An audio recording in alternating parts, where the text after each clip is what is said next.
बोलो श्री सतगुरु महाराज की, श्री प्राणनाथ प्यारे की।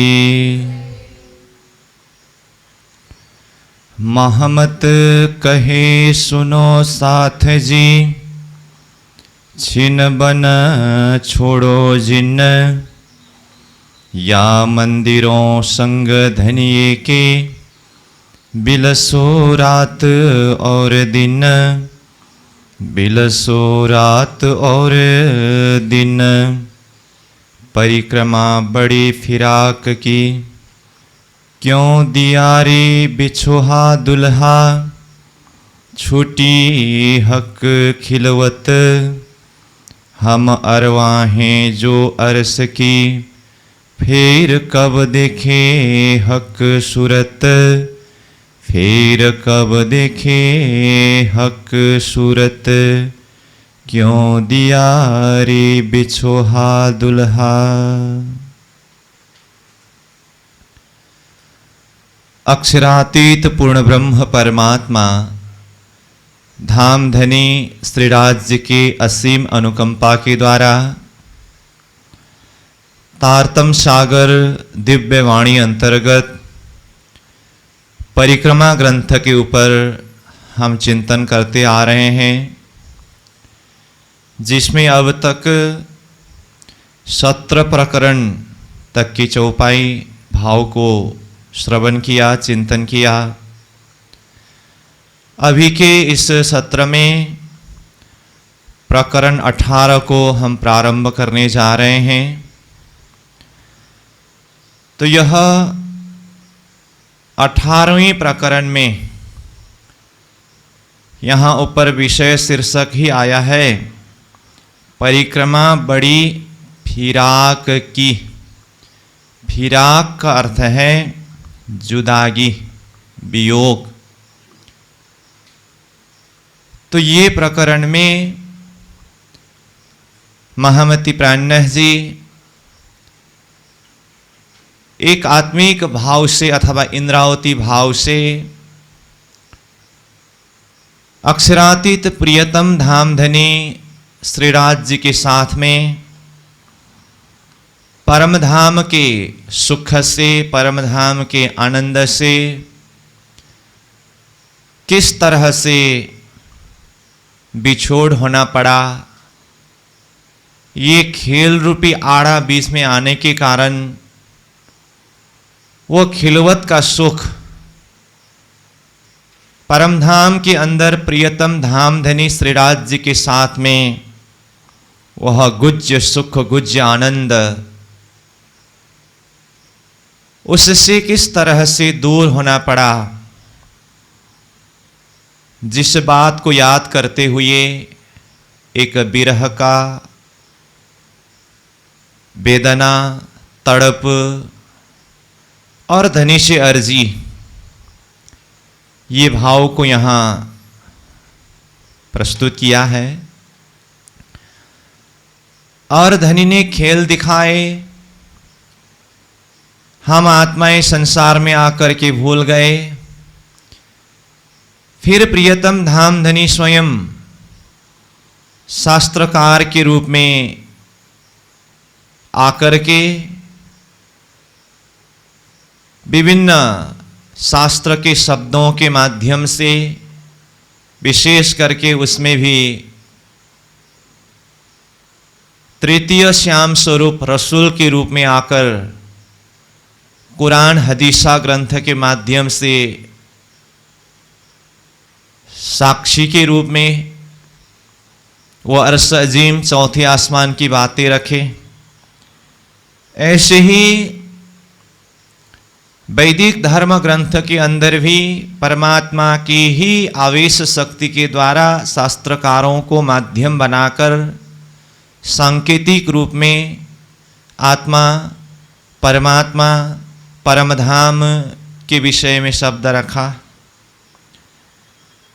परंतु उसकी भेद को, उसके रहस्य को कोई जान नहीं पाया, समझ नहीं पाया। तो फिर धामधनी स्वयं हादि के रूप में, सदगुरु के रूप में पधारे। हम भूले हुए अवस्था में फिर तारतम रूपी कुंजी यानी कि चाबी ला करके आए, जागृत बुद्धि को प्रदान किया। फिर हमें ज्ञान के द्वारा एक पूर्ण ब्रह्म परमात्मा धाम धनी की पहचान, परमात्मा के साथ में जो हमारा निस्वत है, संबंध है, उस संबंध का बोध कराया। फिर भी फरेब रूप माया इतनी बलशाली है, आत्मा के हृदय के अंदर इश्क यानी कि प्रेम प्रकट नहीं हो रहा है। ये बहुत आश्चर्य की बात है। तो धनी से बार बार प्रार्थना करते हैं, हे धाम धनी, हमें ये परम धाम के अखंड सुख से क्यों विमुख करा दिए। जैसे कि ये भाव यहाँ 18वें प्रकरण में जाहिर कर रहे हैं। इससे पूर्व 17वें प्रकरण तक में परम धाम का जितने भी निशानियों के वर्णन हुए, परम धाम के सुख, आनंद, वैभव, ये सारी बातें चिंतन कराए, वर्णन कराया। इन सारे सुखों को याद करते हुए आत्मा चाहती है परात्मा स्वरूप में जागृत होकर के उस परम धाम के अंदर प्रियतम धाम धनी श्रीराज जी के साथ में उस सुख में, उस आनंद में डूब जाए। परंतु खेल रूपी पर्दा बीच में ऐसा पड़ा हुआ है, ये आत्मा को होश में आने नहीं देते। तो ये ऐसे फरेब रूप खेल हम आत्माओं को क्यों दिखाए हे धनी, और ये खेल के माध्यम से हमें परम धाम से, आपकी उस अखंड सुख से हमें क्यों जुदागी कर दिए, क्यों अलग कर दिए। एक फिराक, जुदागी की एक तड़प, बिरह और अर्जी, ये भाव ये प्रकरण के अंदर है। तो बाकी चौपाई के माध्यम से ही प्राणनाथ जी चिंतन कराएंगे। तो ये 18वें प्रकरण का प्रथम चौपाई से देखें। क्यों दिया रे बिछोहा दुल्हा, छोटी हक खिलवत, हम अरवाहें जो अरस की, फिर कब देखें हक सूरत। प्रियतम धाम धनी श्रीराज जी को संबोधन कर रहे हैं एक आत्मिक भाव से कि हे दुल्हा, हे प्राण प्रियतम, हे धाम धनी, हे स्वामी, क्यों दियो रे बिछोहा। बिछोहा मतलब वियोग, जुदागी। ये वियोग का दुख, जुदागी का दुख हम आत्माओं को क्यों दिए है धनी, जिसके कारण छोटी हक खिलवत। ये जुदागी की खेल, वियोग के खेल के कारण हमारा क्या क्या छूट गया, हक और खिलवत। हक यानी कि प्रियतम धाम धनी श्रीराज जी महाराज से अलग होना पड़ा, वो छूट गए। और खिलवत, खिलवत का अर्थ है एकांत बैठक। वैसे एक ग्रंथ का नाम ही खिलवत ग्रंथ है, 14 ग्रंथ में से। खिलवत ग्रंथ के अंदर भाव क्या है, आत्मा और परमात्मा के बीच में जो गुज्य बैठक है, जो गुज्य बातों की चर्चा है, संवाद है, ये विषय खिलवत ग्रंथ के अंदर चिंतन कराए हैं। वो खिलवत खाना, एकांत बैठक का सुख, परम धाम का सुख, जहां प्रियतम धाम धनी श्रीराज जी महाराज और आत्मा अद्वैत भाव में, आनंद में रमते थे, खेलते थे, झूमते थे। वो हक का खिलवत इससे अलग होना पड़ा। इसीलिए कहते हैं छोटी हक खिलवत। किसके कारण? ये वियोग रूप खेल सामने में आने के कारण। हे धनी, ये आपने ही तो दिखाया है, तो ऐसा खेल जुदागी का क्यों दिखाया जिसके कारण हमें आपके साथ का और वो खिलवत का सुख से अथवा बैठक से अलग होना पड़ा। हम अरवाहें जो अरस की, ये अर्जी करने वाले कौन है? हम अरस की अरवाहें परमधाम की आत्माएं, यानी कि आपकी ही अंगना तो हो।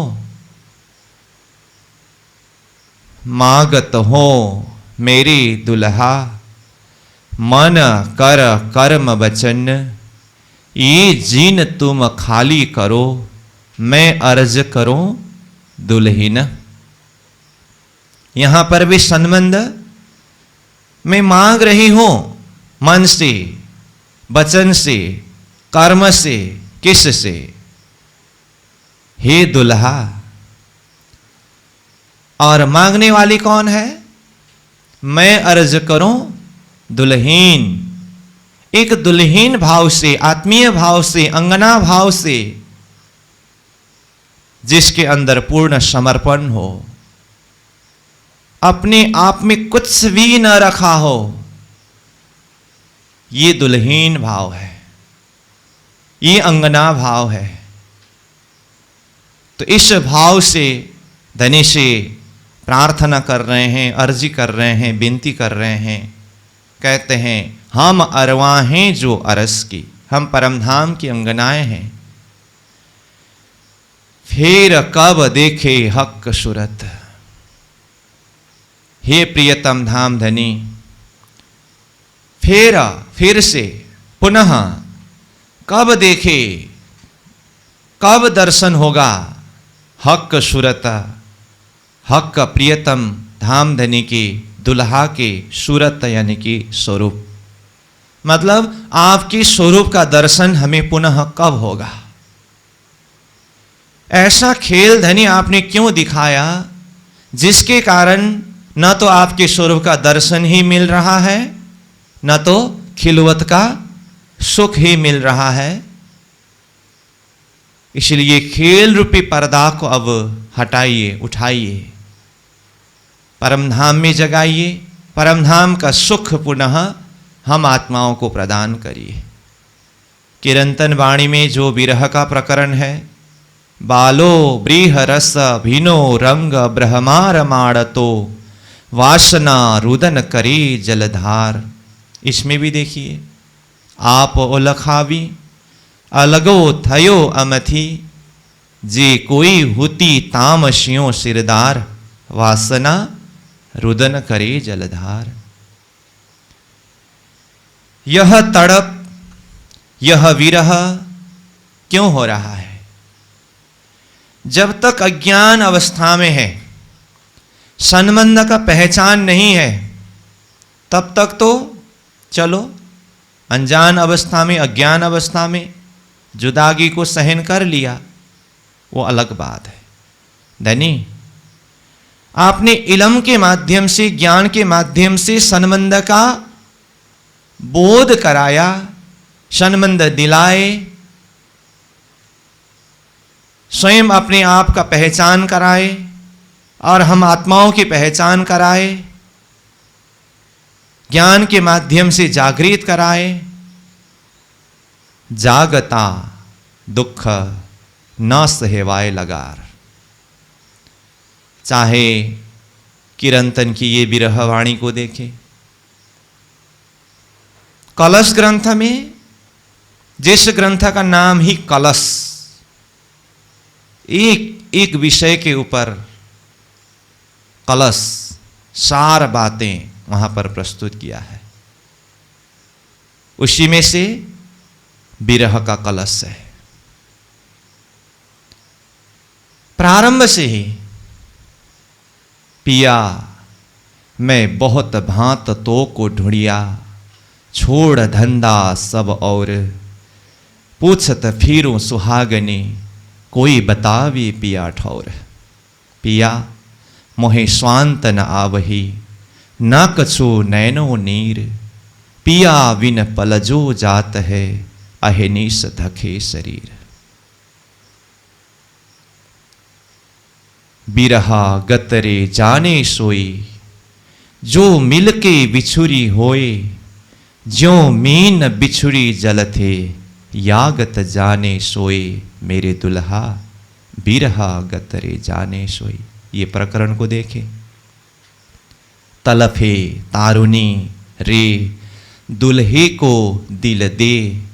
सनमंद मूल जान के, सेज सुरंगी परले। ये प्रकरण को देखिए।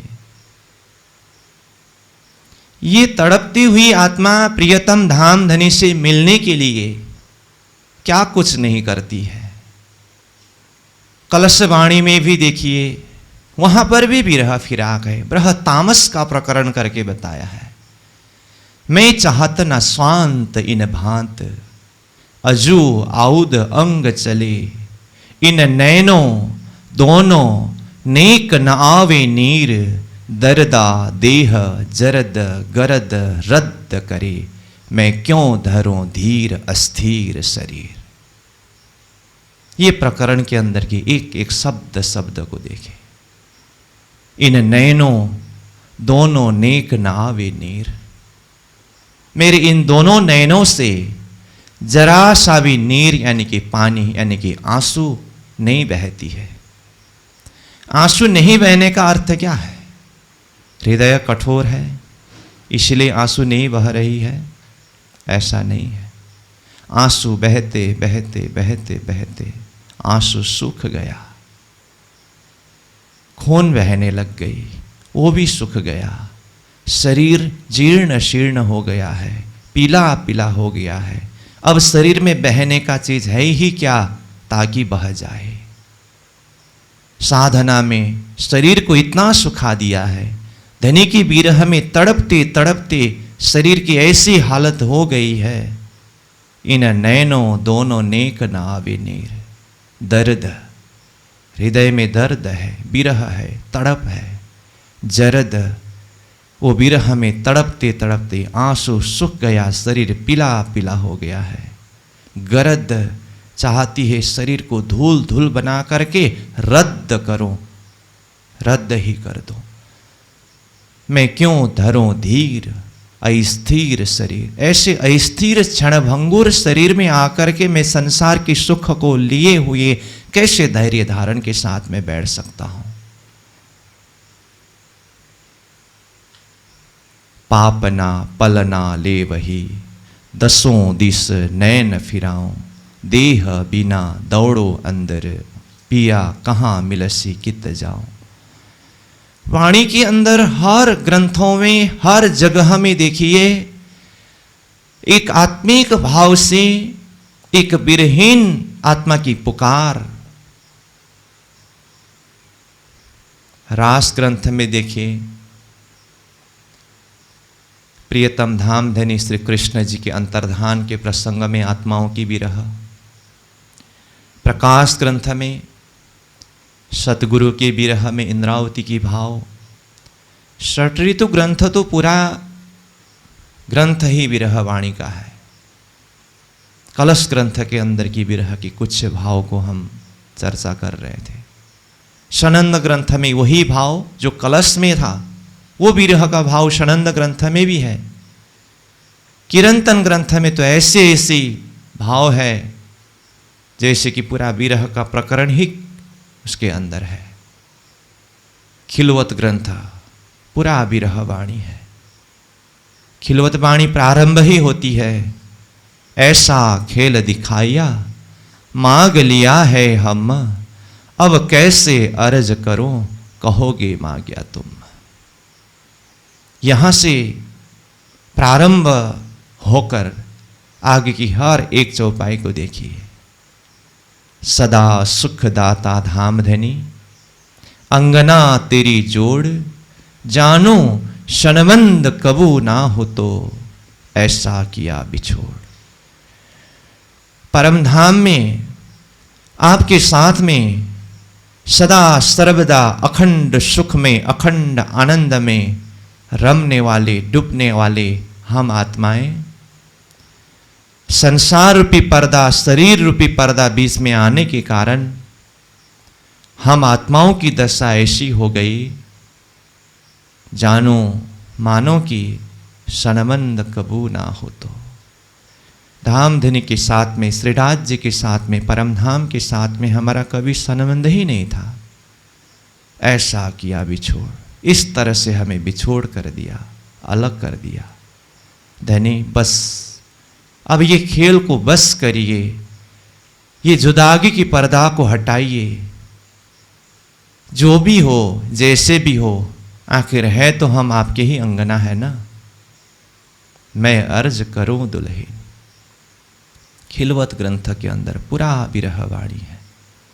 और परिक्रमा ग्रंथ को देखिए, जो ग्रंथ ही पूरा 25 पक्ष परमधाम का वर्णन, परमधाम में प्रियतम धाम धनी श्रीराज जी के साथ में किस तरह से हम सुख विलास करते थे, वो आनंद को चिंतन कराने वाले ग्रंथ।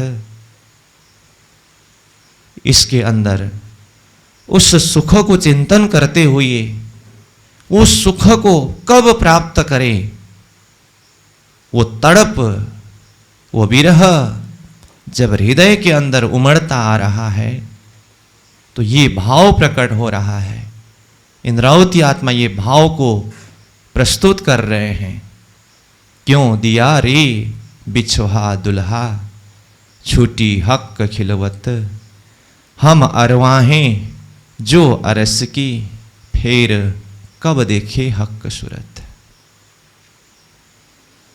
ये परिक्रमा ग्रंथ की भी रहा है। सागर ग्रंथ में, श्रृंगार ग्रंथ में श्रीराज जी की स्वरूप महाश्रृंगार शोभा का वर्णन करते हैं। वहां पर भी ऐसे ही विरह का भाव आता है। धनी की ऐसी दिव्य स्वरूप श्रृंगार का एक एक अंग अंग का वर्णन हो रहा है, दर्शन हो रहा है। फिर भी आश्चर्य की बात, अभी तक यह देह क्यों खड़ी है।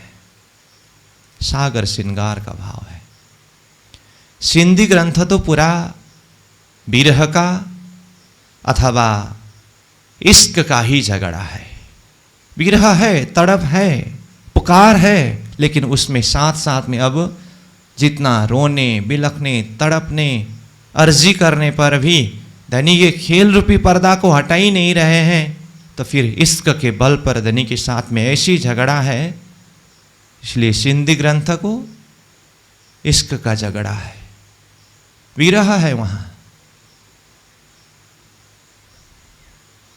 तो इंद्रावती आत्मा के रुदन के द्वारा वाणी की हर एक प्रसंग भरा हुआ है।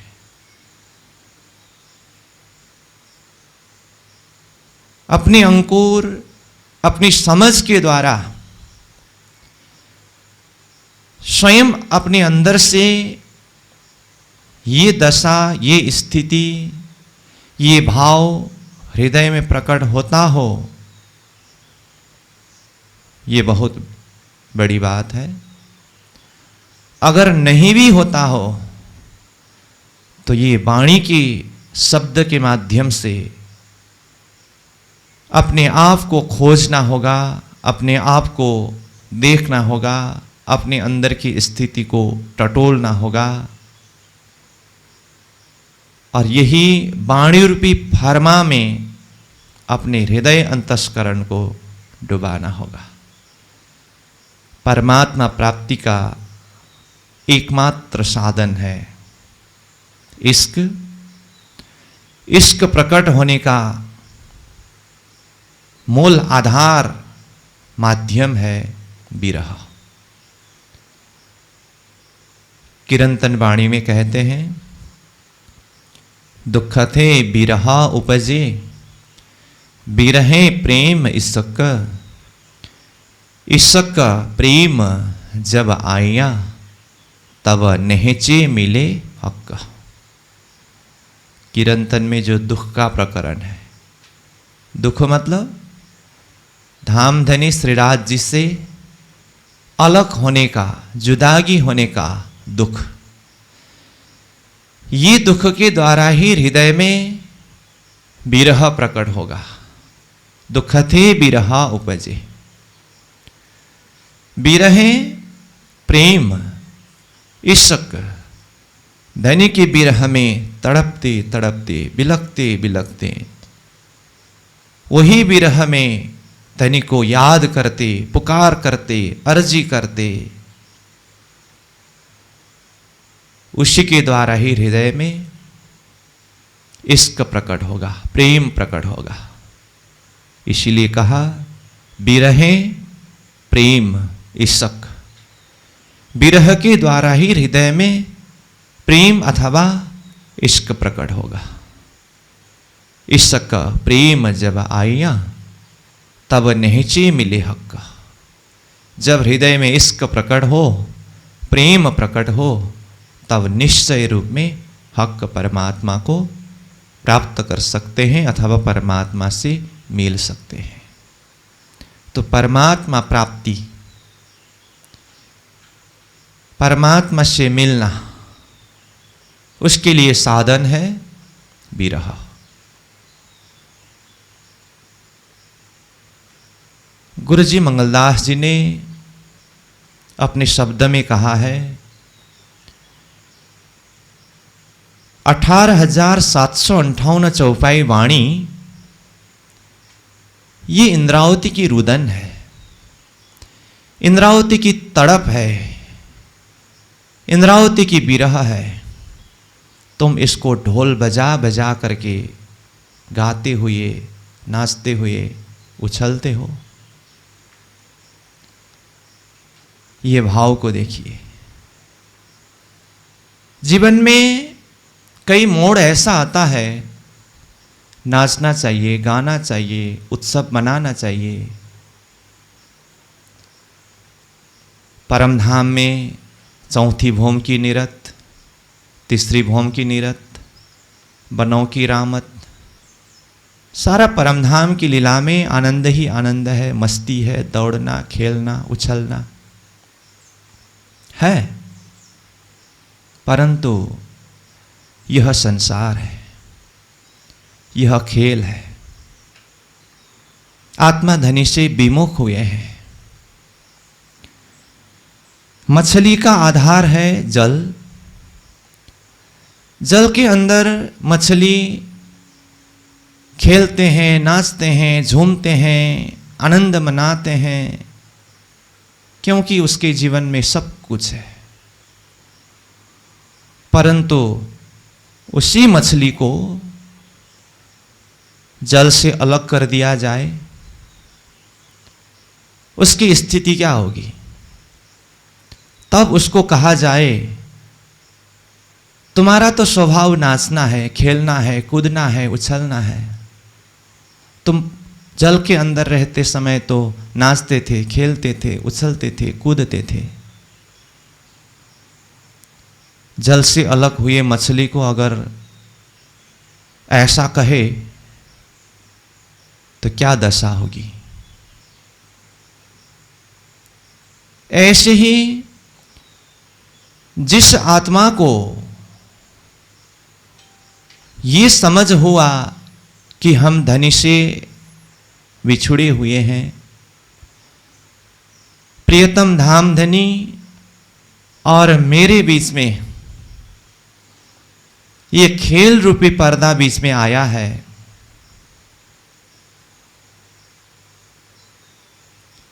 ज्ञान से यह भी बोध हुआ है कि बैठी सदा चरण तले। परंतु स्थिति यह हुई है, धनी आप उस जागृत परमधाम में हो और मैं यह स्वप्निक संसार में हूं। आप और मेरे बीच में यह एक जुदागी रूपी पर्दा, फरामशी का पर्दा पड़ा हुआ है। जैसे उदाहरण में जल से अलग हुए मछली की स्थिति है, परम धाम के सुख, धनी के सुख के बिना आत्मा की यही स्थिति है। अब ये आत्मा को कहे कि धनी से अलग हुए तो क्या हुआ, तुम्हारा स्वभाव नाचना है, कूदना है, उछलना है, ये आत्मा की स्थिति क्या होगी। तो कहने का अर्थ है बिरह सागर होए रह्या, बीच मीन बिरहीन नार, दौड़त हो निश्वासरों, कहों बेट न पाइए पार। ये आत्मा की स्थिति है जिसको इंद्रावती आत्मा वाणी के माध्यम से जाहिर कर रहे हैं। बिरहा सागर होए रहिया, विरहीन आत्मा को जहां देखे वहां चारों तरफ उनकी नजर में सिर्फ और सिर्फ बिरह रूपी सागर ही नजर में आता है। उस सागर के बीच में स्वयं डूबा हुआ है। दौड़त हो निश्वासरों, रात दिन वो दौड़ लगाना चाहते हैं, बल करते हैं कि इस बिरह रूपी सागर से उतर जाऊं, पार हो जाऊं, परंतु कहो बेट न पाइए पार। बेट यानी कि नाव, सागर से किनारा लगने के लिए नाव सहारा है। नाव के ऊपर बैठ करके सागर से किनारा लग सकते हैं। बिरहीन आत्मा के लिए ये बिरह के सागर से किनारा लगने के लिए, पार पाने के लिए ऐसा कोई नाव नहीं है। इसलिए कहते हैं दौड़त हो निश्वासरों, कहो बेट न पाइए पार। कभी वो पार नहीं पा सकता। तो एकमात्र माध्यम है अर्जी, प्रार्थना, शरणागति। शरणागति कैसी होनी चाहिए? खिलवत वाणी में कहा, ज्यों जानो त्यों रखो धनी तुम्हारी मैं, अब कहने को भी ना कछु, कहा कहो तुमसे। इस भाव दशा की समर्पण अगर प्रियतम धाम धनी के प्रति हृदय में प्रकट हो जाए, फिर अब आगे धनी स्वयं संभालेंगे। ये विरह की स्थिति के द्वारा आत्मा जब प्रियतम धाम धनी को पुकार करने लगे, धनी कहते हैं ना, तुम एक साध करो खेल में, मैं जी जी करूं 10 बेर। खेल के बीच में रहते हुए तुम मुझे एक बार अंतर हृदय से आवाज लगा करके, बुला करके, पुकार करके देखो। तुम्हारी एक आवाज के बदला में मैं जी जी जी जी 10 बार करूंगा। तुम मेरे तरफ आने के लिए एक कदम चला करके देखो, प्रयास करके देखो। मैं तुम्हें अपना हाथ पकड़ करके अपने पास ले आने के लिए मैं 10 कदम आगे चल करके आऊंगा। प्रयास पहले अपनी तरफ से होनी चाहिए। धनी उससे कई गुना ज्यादा कृपा करते हैं। तभी तो इंद्रावती आत्मा कहती है, रास ग्रंथ में ही कहा, फलवान छाथी अधिक दीधा। जितना फल का मैंने चाह रखा था, वांछाथी मतलब इच्छा किया था, चाह रखा था, अधिक दीधा, उससे कई गुना अधिक धामधनी ने मुझे कृपा किया अथवा फल दिया।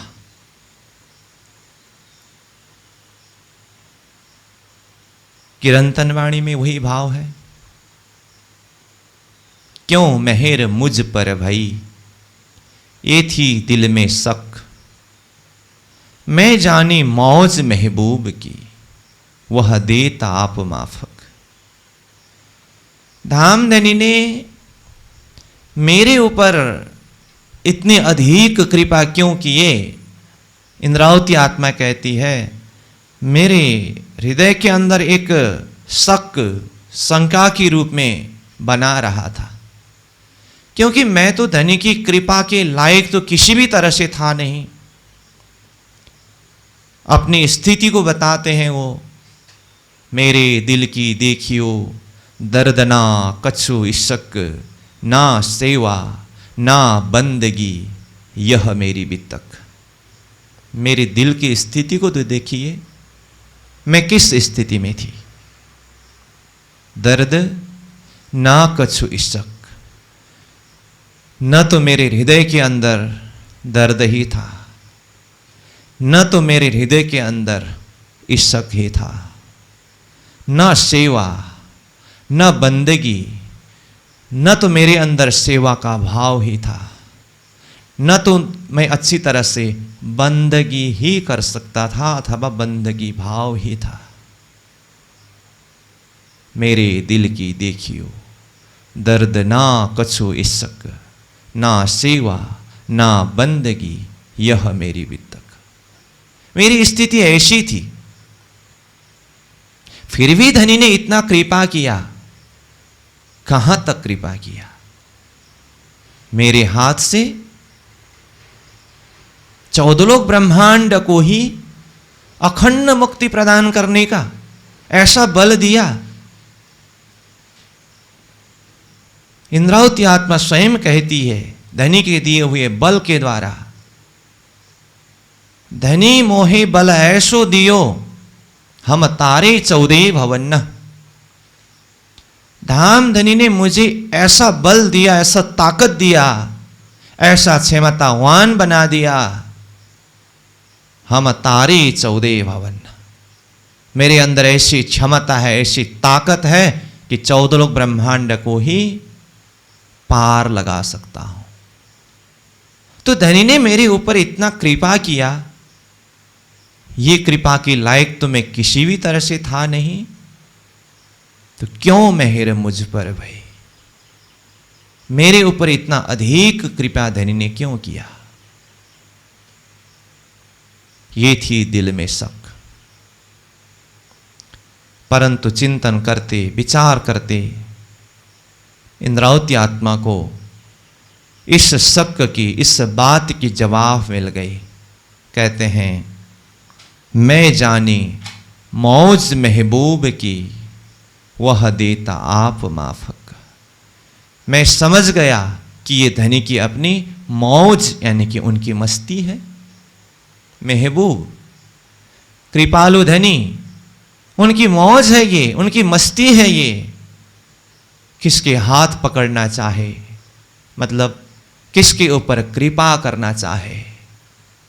धनी ने इंद्रावती को चुन लिया और किस हद तक की कृपा की उन्होंने। कहते हैं, वह देत आप माफक। आप माफक मतलब स्वयं अपने समान बना लिया।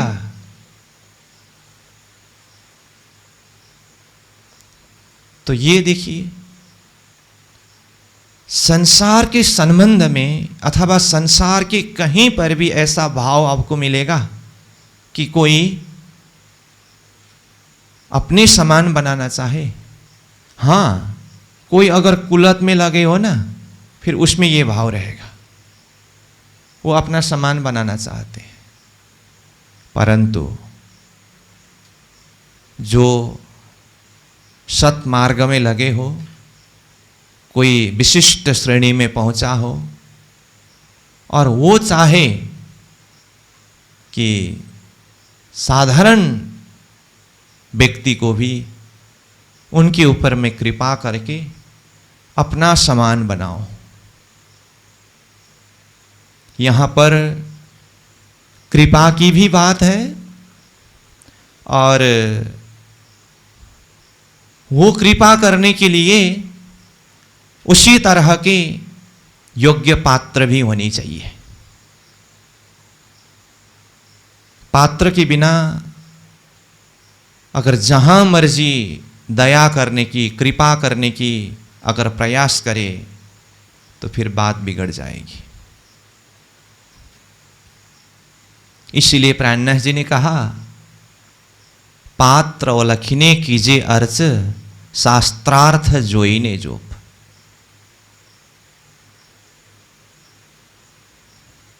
महादेव जी ने भस्मासुर को वरदान दिया, प्रसंग तो जानते हैं ना। वरदान देने की क्षमता महादेव जी में था, परंतु पात्रता का पहचान किए बिना वरदान दे दिया। भस्मासुर ने क्या कहा, मुझे ऐसा वरदान दीजिए जिसके सिर के ऊपर मैं हाथ रखूं वो भस्म हो जाए। महादेव जी ने सोचे बिना तथास्तु बोल दिया। अब आपके दिया हुआ वरदान सही होगा या गलत होगा क्या पता, परीक्षण तो आपके ही ऊपर करना होगा। महादेव जी के सिर के ऊपर हाथ फेरने के लिए, रखने के लिए तैयार हो गए। महादेव जी जानते हैं मेरे वरदान में शक्ति पूरा है। बेचारा दौड़ते भागते भगवान जी के शरण में पहुंचे।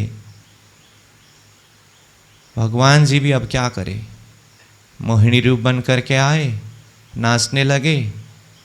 उनको देखते हुए भस्मासुर भी मोहित हो गए, ऐसे ऐसे एक्टिंग करके नाचने लगे। ऐसे में भगवान ने मोहिनी रूप से अपने सिर के ऊपर हाथ फिरा दिया। ऐसे नकल करके भस्मासुर ने भी अपने सिर के ऊपर हाथ फिरा दिया, वो स्वयं जल करके भस्म हो गए। इसका आशय क्या है, गलत पात्र में अगर कृपा चला जाए तो फिर बहुत बड़ा नुकसान होगा। पात्र ओलखिने कीजे अर्च। सदगुरु महाराज ने अपनी मस्ती से, धनी ने अपनी मस्ती से कृपा तो किए, लेकिन जहां मर्जी वहां कृपा नहीं की है ना। बहुत मेहनत करके खेत को जोतते हैं, खाद को डालते हैं, जल को सिंचन करते हैं। उसका उद्देश्य क्या है, उसमें बीज डाल करके वहां पर पौधा उग जाए, वृक्ष बन जाए, अच्छा फल लग जाए। मेहनत में कोई कमी नहीं है। खेत की मिट्टी भी उर्वरा शक्ति वाला ही है, अच्छी तरह से जोता है, खाद भी डाला है, जल भी सिंचन किया है, मेहनत में कोई कमी नहीं है। लेकिन अगर डाला हुआ बीज में उगने का अंकुर ही ना हो तो मेहनत किस काम का। बीज में अंकुर शक्ति भरपूर है, परंतु उस तरह का अगर वातावरण ही ना मिलता हो, पत्थर के ऊपर ऐसे ही रख दिया, सूख करके वो अंकुर ऐसे ही नष्ट हो जाएगा। तो अंकुर भी चाहिए और उसको उगने का अवसर, ऐसी कृपा भी होनी चाहिए।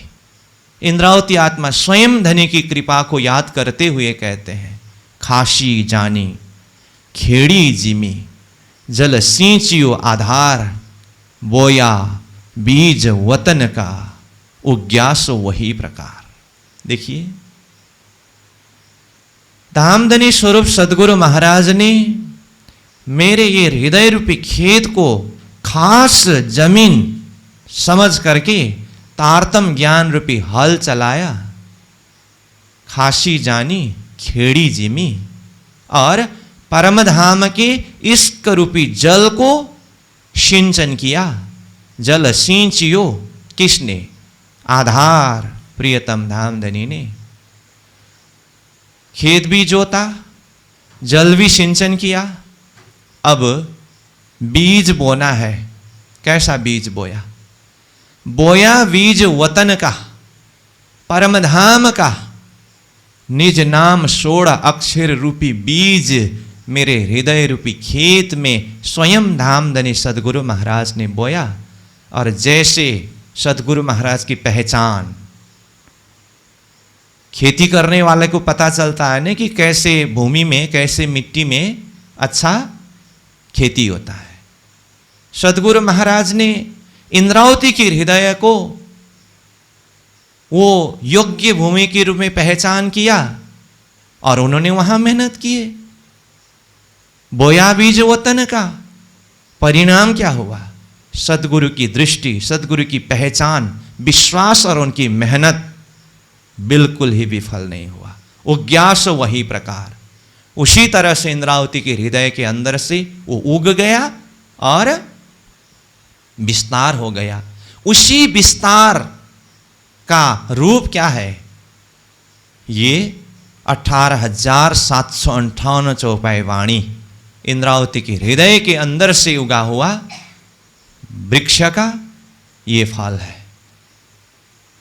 और यही वृक्ष रूपी तारतम का शीतलता सारा विश्व ब्रह्मांड में फैलने वाला है, सबको सुख प्रदान करने वाला है, सबको शांति प्रदान करने वाला है, सबको आनंद प्रदान करने वाला है, सबको अखंड मोक्ष प्रदान करने वाला है। इसीलिए यही वाणी के माध्यम से इंद्रावती ने कहा, सुख शीतल करूं संसार। इंद्रावती स्वयं को पता था सदगुरु के चरण शरण में गए हुए दिन में ही कि मेरे द्वारा भविष्य में इतना सब कुछ होने वाला है, नहीं पता था। परंतु सदगुरु की दृष्टि, उनकी विवेक, उनकी पहचान, बीतक में चौपाई आया ना, आए के चरणों लागी तब ही दई निध तत् खीन हृदय मिने आए बैठे जागृत बुद्ध।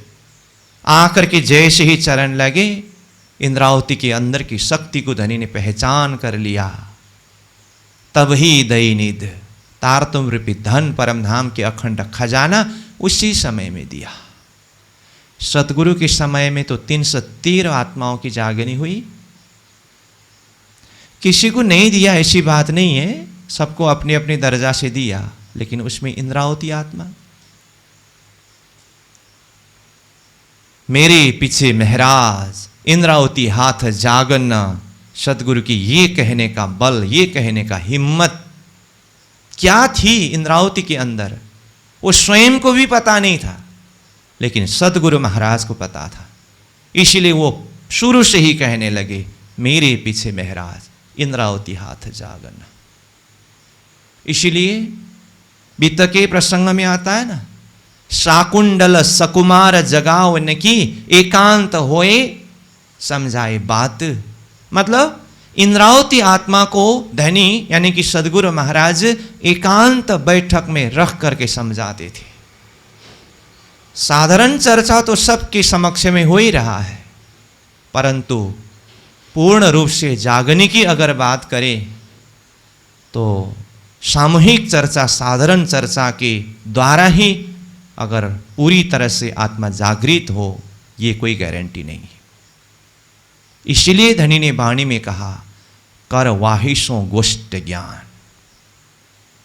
गोष्ठ ज्ञान जो धामधनी सदगुरु महाराज ने इंद्रावती आत्मा को प्रदान किया।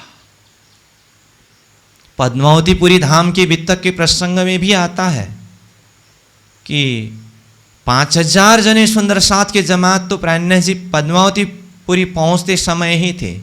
वहाँ अन्य कई सुंदर साथ, कई आत्माएं जुड़े, परंतु कई बैठक, ऐसे बैठक की बात आती है, प्राण्य जी विशेष विशेष सुंदर साथ को अपने पास में लेकर के विशेष विशेष रहस्यमय बातें चर्चा करती है। जागनी अपनी अपनी तरह से होते हैं। सामूहिक रूप में तो ईश्वरीय दर्जा का उपदेश ही संभव होता है, क्योंकि सामूहिक रूप में अगर ब्रह्म सृष्टि दर्जा की उपदेश हो, ईश्वरीय सृष्टि तो जैसे तैसे हजम कर लेगा, परंतु जीव सृष्टि बिल्कुल उसको हजम नहीं कर सकेगा। अगर सामूहिक रूप की चर्चा में जीव सृष्टि की दर्जा की ही अगर बात होता रहे, ईश्वरीय सृष्टि को तो जैसे तैसे थोड़ा कुछ मिल सकता है, परंतु ब्रह्म सृष्टि दर्जा को कुछ भी नहीं मिलेगा। इसलिए बीच ईश्वरीय दर्जा से अगर करे, जीव सृष्टि को थोड़ा ज़्यादा होगा, लेकिन वो जैसे तैसे कबूल करने का हिम्मत रखेगा। ब्रह्म सृष्टि को थोड़ा कुछ सूत्र मिलेगा, अब उसी सूत्र के द्वारा फिर वही बात है, सत चाहो सो शब्द चीनो। वो संकेत के द्वारा उनको पता चल जाएगा, हाँ ये संकेत से अब आगे मुझे इस तरह से बढ़ना है, चिंतन करना है। पूर्ण जागृति के लिए एकांत हुए सुनाइए बात, कर वाहिष्ठों गोष्ठ ज्ञान। ये है इंद्रावती के ऊपर धनी ने किया हुआ कृपा। आपको विषयांतर लग रहा होगा, परंतु मेरे कहने का ध्येय विषय के अंदर ही हूं मैं, कि क्यों मेहर मुझ पर भई ये थी दिल में शक, मैं जानी मौज महबूब की वह देत आप माफक। वो आप माफक कृपा करने के लिए पहला तो ये धनी की मौज है। अगर कोई सामने में आकर के कहे उनके ऊपर तो कृपा किया और मेरे ऊपर कृपा नहीं किया, आप स्वार्थी हो, ये हो वो हो, ऐसी भी बातें आती है, क्योंकि तीन सृष्टि है ना। भगवान को ही, परमात्मा को ही, सदगुरु को ही स्वार्थी करके ये दोषारोपण करने के लिए गली गली में, चौक चौक में लोग खड़े हैं, परंतु ये नहीं देखते हैं कि मेरे अंदर वो पात्रता, वो योग्यता कितना है, मेरे अंदर क्या कमी थी जिसके कारण धनी ने मुझे इसके लिए उचित पात्र के रूप में नहीं चुन पाए। मैं जानी मौज महबूब की वह देत आप माफक।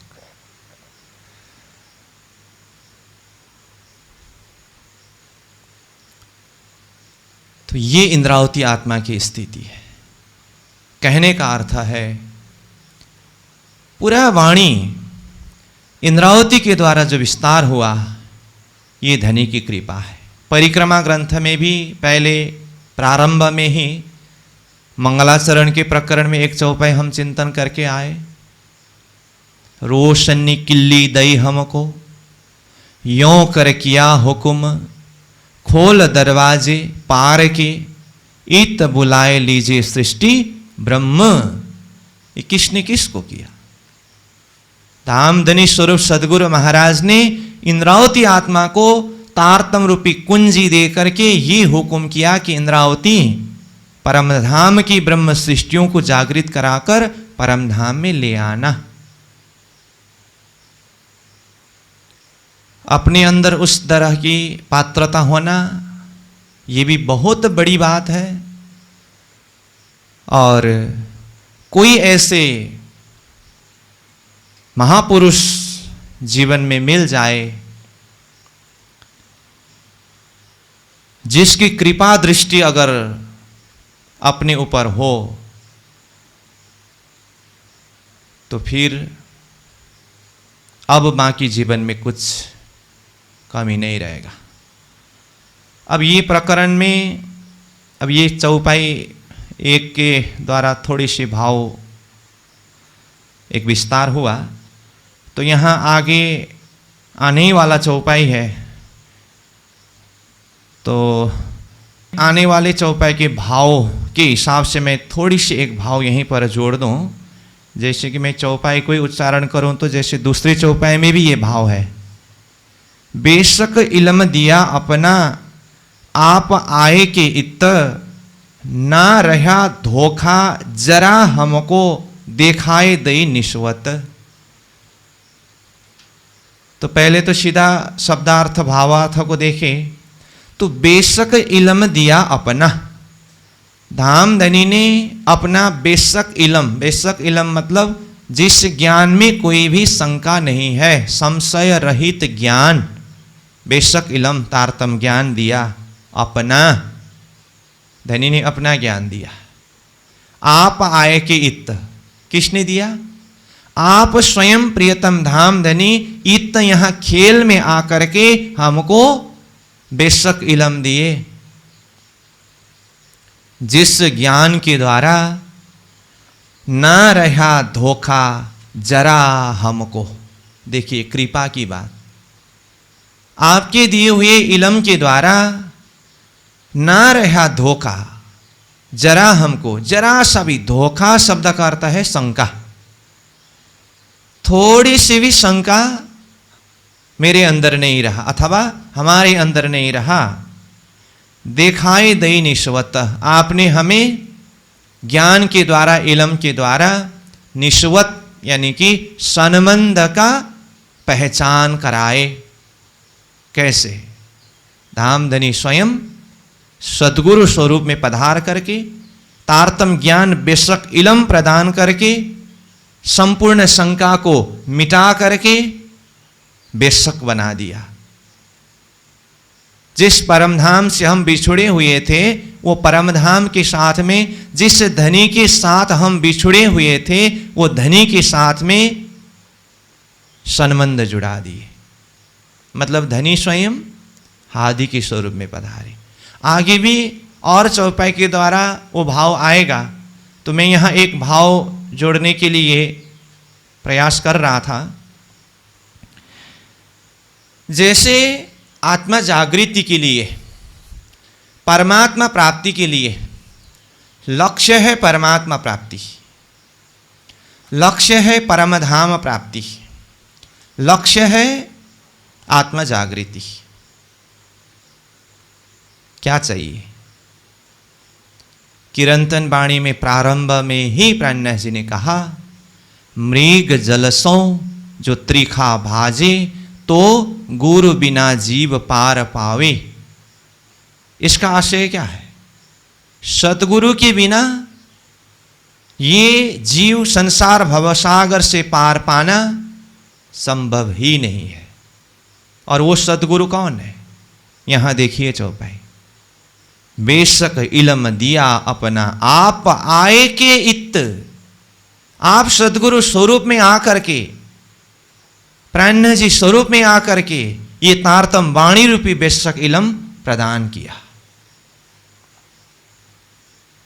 इसका अर्थ परमात्मा प्राप्त उद्देश्य है, लक्ष्य है। परमात्मा प्राप्त कराने वाले सद्गुरु स्वरूप होते हैं।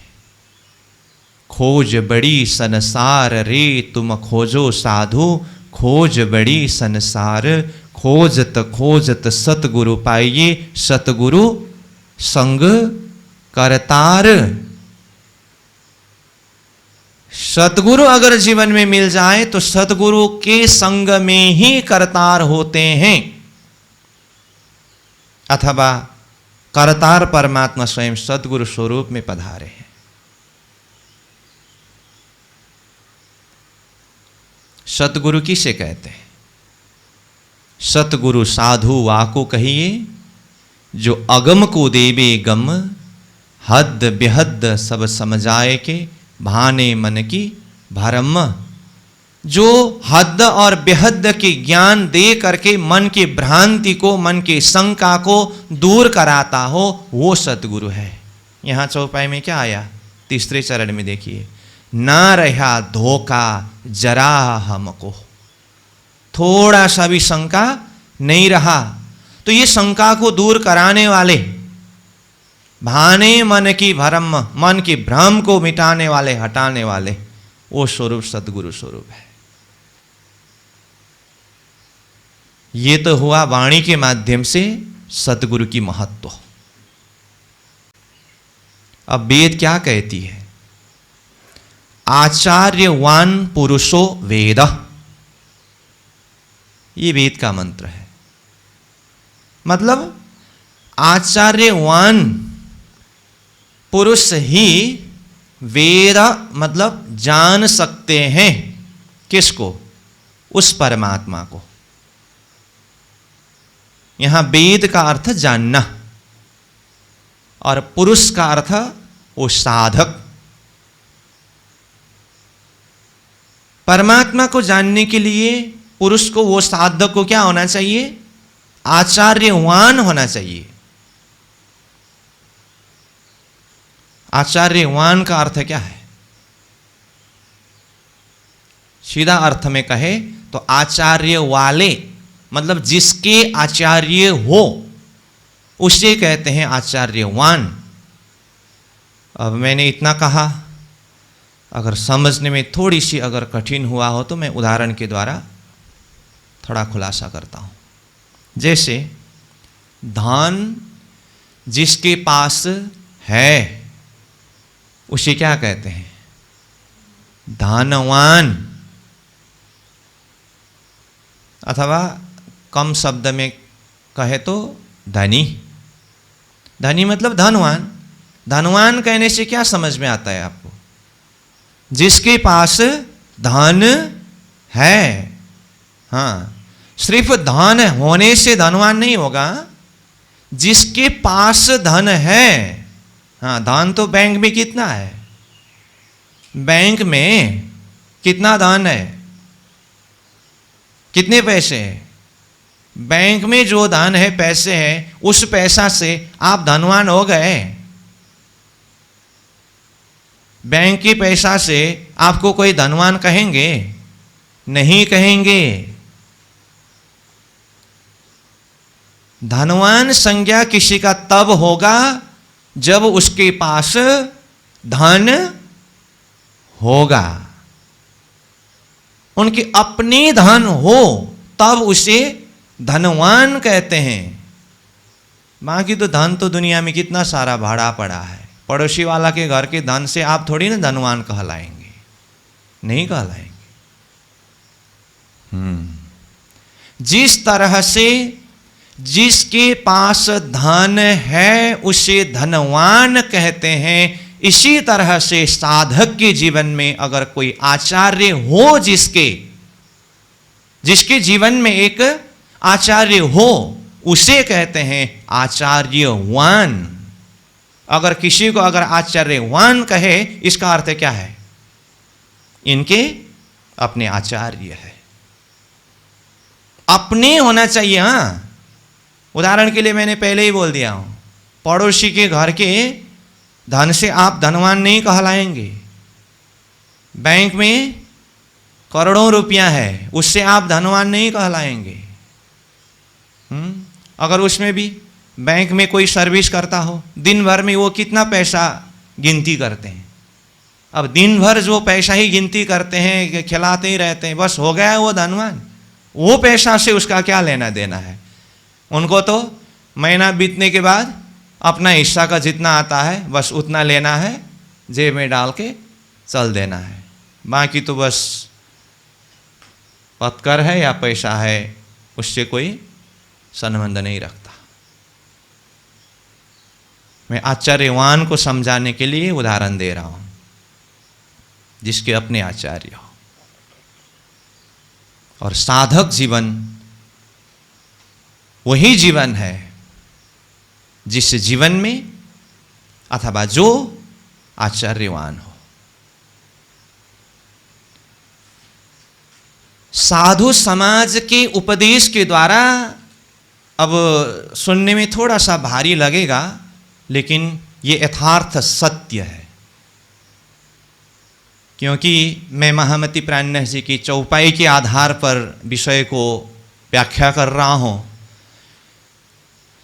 वैदिक मंत्र के आधार पर विषय को व्याख्या कर रहा हूं, इसलिए मैं ये कहने के लिए भी संकोच नहीं रखता हूं, साधु समाज के उपदेश के द्वारा आपके जीवन में कुछ होने वाला नहीं है।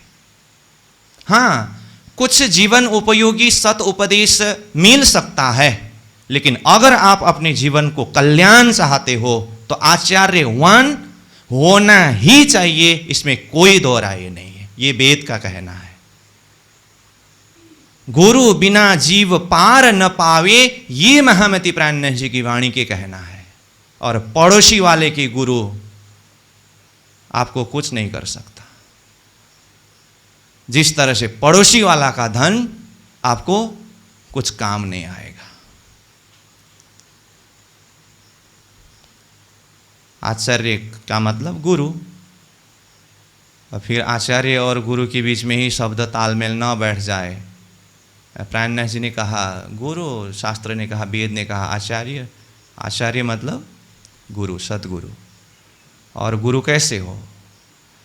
प्राणनाथ जी ने अपने शब्द में जो माहे निर्मल बाहर दे न दिखाए वाको पार ब्रह्म सो पहचान, महमत कहे संगत करो वाकी कर वाही सो गोष्ठ ज्ञान। गोष्ठ ज्ञान शब्द पहले आया था, ये पूरा चौपाई है। जो माहे निर्मल, अंदर से इतना निर्मल है, इतना पवित्र है, इतना साफ है। कौन होते हैं ऐसे पवित्र साफ? जिसके चित्त में, जिसके हृदय में सिर्फ और सिर्फ परमात्मा के चिंतन होता हो, जिसके हृदय में परमात्मा ही रमन करता रहता हो, वो माहे निर्मल। बाहर दे न दिखावे, बाहर दिखावा नहीं करता, किसी को पता ही नहीं चलता है कि वो अंदर किस मस्ती में डूबे हुए हैं। वाको पार ब्रह्म सो पहचान, और उनकी पहचान परब्रह्म परमात्मा की पहचान है। परमात्मा को वो जानता हो। वाको पार ब्रह्म सो पहचान, महमत कहे संगत करो वाकी।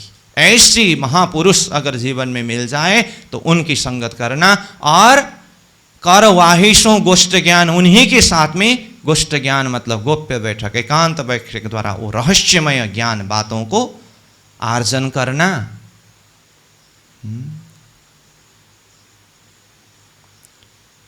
श्रीमद् भगवद गीता ने कहा ज्ञानिनस तत्वदर्शिना। जितना शब्द जरूरत है मैंने उतना ही लिया। अगर पूरा श्लोक चाहिए तो तद्विद्धि प्रणिपातेन परिप्रश्नेन सेवया उपदिच्छन्ति ते ज्ञानम ज्ञानिनस तत्वदर्शिना। सद्गुरु स्वरूप कैसे होते हैं? ज्ञानी भी होते हैं और तत्वदर्शी भी होते हैं। ज्ञानी मतलब संपूर्ण शास्त्र का ज्ञान हो, जानकार हो। और तत्वदर्शी मतलब वो परमात्मा तत्व का अनुभव किया हो। इस चीज को प्राणनाथ जी के शब्द में, वाणी के शब्द में कहो तो मगन पिया के प्रेम में और उदर भी उजास।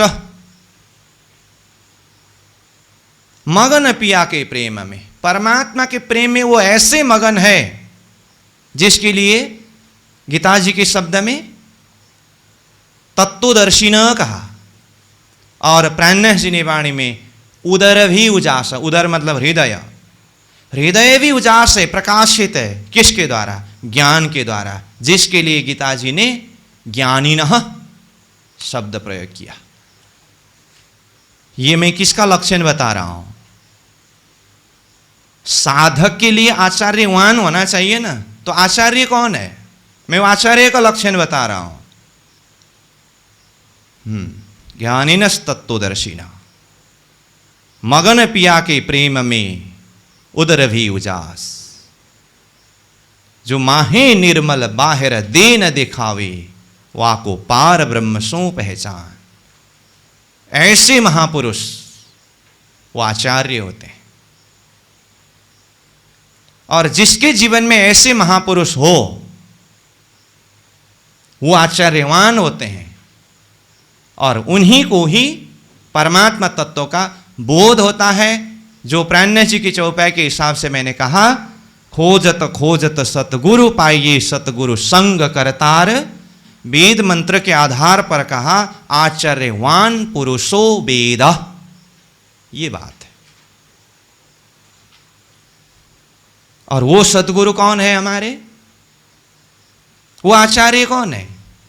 निजानंदाचार्य सतगुरु मेरा श्याम जी, मैं अहनीस चरणे रहो, शनमंद मेरा याही सो, मैं ताथे सदा सुख लो। और आगे तो बस गुरुजी मंगलदास जी की सूक्ति के आधार पर एक सूत्र बता सकता हूँ, बाकी व्याख्या नहीं कर सकता, क्योंकि कई बातें ऐसी होती है व्याख्या करने से समझ गलत हो सकता है। त्रेता के राम, द्वापर के कृष्ण, वर्तमान में खड़ा करो। मेरे जीवन के लिए, मुझे परमात्मा प्राप्ति के लिए मुझे क्या चाहिए?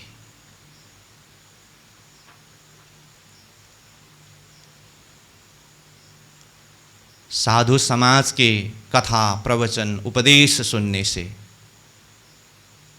मुझे ये कहते हुए सामने वाला की समझ थोड़ा गलत भी हो, ये थोड़ा थोड़ा एक संकोच भय सा भी लग रहा है, फिर भी मैं ये कहने का हिम्मत कर रहा हूँ। वाणी यही कहते हैं, शास्त्र वेद यही कहती है, और यथार्थ सत्य यही है। वाणी की सत्यता, शास्त्र की सत्यता को हम अपने चिंतन की कमी से, समझ की कमी से, साधना की कमी से और पूर्वाग्रही भावना से इस चीज़ को गलत अर्थ से समझना हो तो फिर ऐसे लोगों से मेरा कोई लेना देना नहीं होता है। तो यहीं पर प्राणनाथ जी की वो चौपाई को जोड़ना पड़ता है। ये माथे लेसे तेने कहूँछु, बीजा माँ करजो दुख, तमे तमारी माया माहे सहज भोग जो सुख। जो ये भावना को समझ सकते हैं, इस दर्जा के लायक योग्य पात्र है, उसके लिए मैं कह रहा हूँ। बाकी के लिए कोई ज़रूरत नहीं है, बाकी अपने माया में मस्त रहो। आज साँचा कहना सो तो कहूँ न रुचे, तो भी प्रकाशों कछुक सत, सत के साथी को सत बाणी चुबसी, दुष्ट दुखावसी दुर्मत, अखंड सुख लागियो। साँचरी साहेब साँच सो पाइए, साँच को साँच है प्यार, ये चीज़ है। तो प्रसंग परमधाम से बिछुड़ने का, धनी से बिछुड़ने का है। धनी से एक आर्त पुकार है, फिर धनी स्वयं आकर के ज्ञान के द्वारा बेशक इलम दिया, सनबंध का पहचान कराया। तो चौपाई के हिसाब से तो मूल चौपाई का भाव दो ही हो पाया। अब आपको लगा होगा कहाँ की प्रसंग से कहाँ चले गए। तो जिस भाव से जो भी समझ में पाया होगा तो अच्छी बात है। अगर समझ में नहीं भी पाया हो तो फिर दो चौपाई का शब्दार्थ भाव अर्थ सीधा समझ में आया है तो बस आपके लिए उतना ही काफ़ी है। इतना ही मान लीजिए आज की क्लास में कम ही चौपाई हुआ करके, लेकिन जिस चिंतन को एक शेयर करने का प्रयास किया हो उस भावना को समझ पाए, उसके आधार पर अपने जीवन में कुछ साधना का सूत्र मिल जाए तो अच्छी बात है। अगर नहीं मिला हो तो भी कोई बात नहीं। तो दो चौपाई को पढ़िए, शब्दार्थ समझ लीजिए, बस उसी में मगन रहिए। आगे 3 नंबर से अगले सत्र में चर्चा करेंगे। तो अभी दूसरा चौपाई दोहरा करके विश्राम करते हैं। बेशक इलम दिया अपना, आप आए के इत, ना रहा धोखा जरा हमको, दिखाए दई निस्वत, दिखाए दई निस्वत। बोलो श्री प्राणनाथ प्यारे की प्रणाम।